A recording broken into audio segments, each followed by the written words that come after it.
Hello my friends, welcome back to my channel. It's Nat Walsh. Today we have a slimline card with Stampendous. Now we don't have a little packaging on that because mine had a great big sticker, but I would leave it's like Stampendous CS16 I think it was. So we've got some gold embossing powder, we've got wild honey, spice marmalade and seedless preserve and a couple of blending brushes. Now wild honey is a little bit more yellow, but I hadn't really used these blending brushes, so it's not going to be a big deal. I've also got a Fiskars silicone mat that we can do our sponging on. I'm going to, this is not unique to me. I've seen plenty of people do it, but we're going to remove our stamping pad, and I'm going to put my stamp on the inside. Line up my card, have a double-sided, well, it's not double-sided, it's a little bit of painter's tape onto the back of that to make sure that sticks to our door. And I'm actually going to stamp this up a couple of times. You're not going to see it very, I think you're only going to see one. So this stamp has a lot of thank yous all over it. Thank you for the gift of you. Great big thank you ever so much. You're the best. All those things. So you could even chop the stamp up, but stamp it out and chop up the elements for some different thank you sentiments, that you can put on your card. But what we're going to do is, you can see the sending love along with a thankful heart. That is actually clearly it's going landscape version, but we're going to change it around a little bit. So I'm just putting some gold embossing powder on that, starting with our wild honey.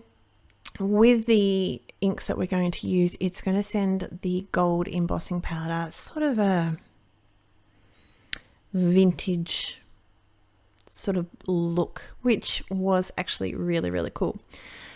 I'm going to use a white card base, so my sentiment is going to be white, but very, very easily just use a cream card base. But I had these white card bases already prepared, already made up with the envelopes and everything else, and that will do, pig, that will do.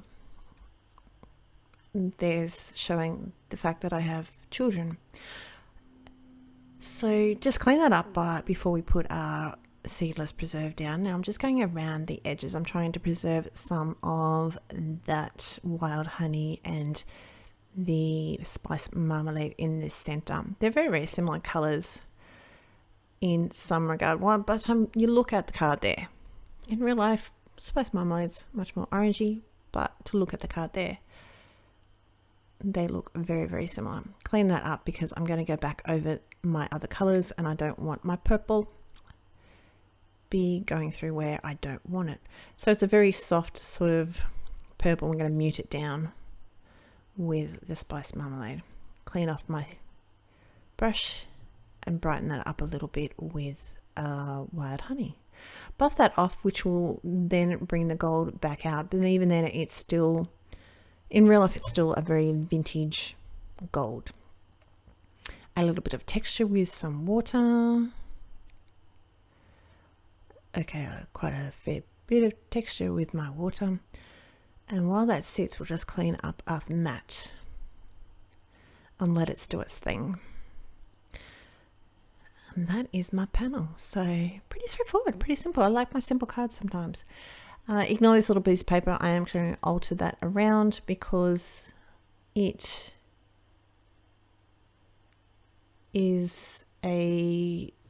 actually has sticky oil on the back, so we're going to fix that up. Bear with me. Here we go. So again, a little bit of tape on it. Make sure that's stuck down. And we're going to use a little bit of gold embossing powder to emboss that up so it's pretty. So then we're going to rotate the sentiment around. So we want our portrait style card, but that sentiment is landscape. So this is how we can sort of alter that. It makes it super easy when it's a circle, Just going to go over that a couple of times with the embossing powder. So I was a little bit AWOL last week.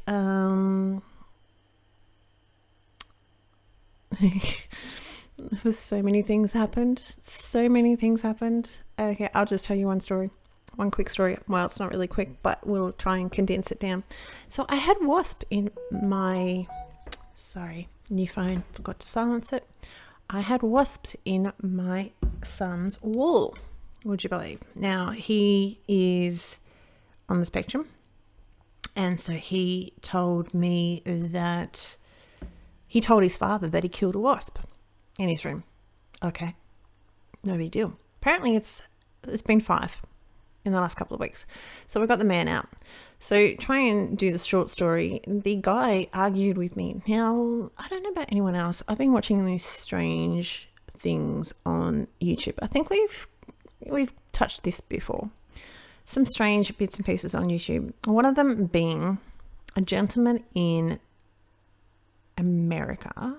Can't think where he is. Yeah, I can't think of where he is. But in America, and he removes bees and the occasional wasp. I have seen the occasional wasps. So, I don't know why I do it, but that's what I'm doing. Let's go back to the card for a second. So when I die cut this little baby out, he moved, which was just not playing ball. So how we're going to fix that is put a little bit of the embossing around the edge. I do it a couple of times because I didn't quite get enough on one edge.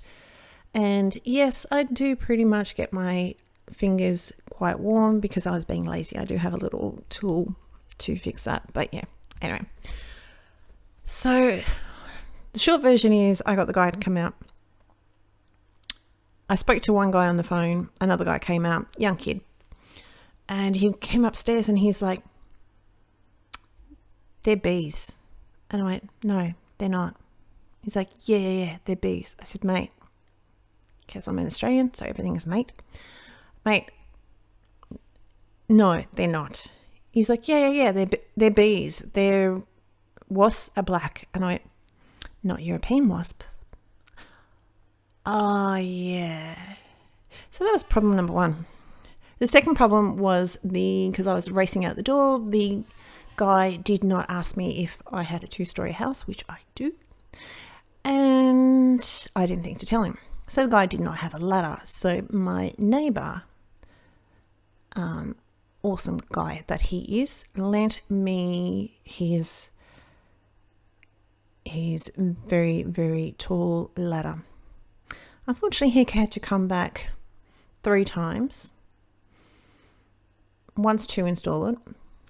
And then the guy decided to move it and moved it in a position that was not very stable. So I had to help it. And then I'm like, this is not good.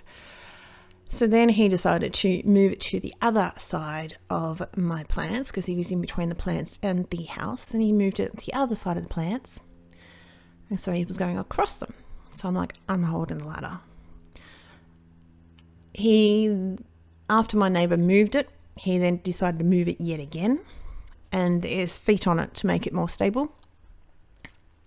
Yeah, they weren't flat on the ground again. And then he went up, he did his thing. Because the wasps, they do kill them. Bees you do not kill because they're very, very important. But wasps multiply very, very quickly and they're not very nice. I'm sorry for all the animal lovers, but unfortunately we've got people that are allergic to it. Anywhere else, I'd say let it be. But in some situations, unfortunately, they do proliferate very quickly. So then he went up, he did his thing. He dropped his caulking gun once he was finished, and I heard it explode. Not the material, but the mechanisms explode. I'm like, okay. And I said to him, when we stood back, and I said, "You've done on the outside." I said, "Where they're actually going in is the inside." He's like, "What?" I said, I told you they go on the inside of the frame, near the glass. So then he tries to fix his little caulking gun. It's a young kid.